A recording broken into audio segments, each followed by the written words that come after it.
ఈ క్రైస్తవ ప్రపంచము ఆయనకి రెండవ రాకని గుర్తించకుండా, యేసు భ్రమగా వచ్చాడనే సందేశాన్ని గుర్తించకుండా ఈ క్రైస్తవ ప్రపంచము జాతీయంగా మారిపోయింది.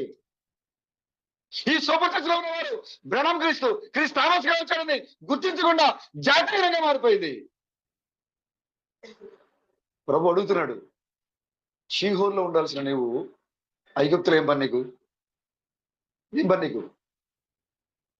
నన్ను నడిపించిన యెహోవా ఎక్కడున్నాడు? ముద్రలు పగలగొట్టి బంధువులకు సమీప బంధువులకు విమోచకుడిగా రక్తాన్ని కాల్చిన క్రీస్తు మనము ఎక్కడున్నాడు అని ఎవరు నన్ను అడగట్లేదే. ఆయన తర్వాత నేను వర్తమానికుండి, ఆయన తర్వాత రాజా సందేశము, ఆయన తర్వాత నేనే వర్తమానికుండి, నా వంశంలో మీరు నడవాలి అనే జాతిహీనపు క్రైస్తవులు, జాతిహీనపు సహోదరులు సంఘాలలో లేచారు. దేవుడు హెచ్చరిక చేస్తా ఉన్నాడు.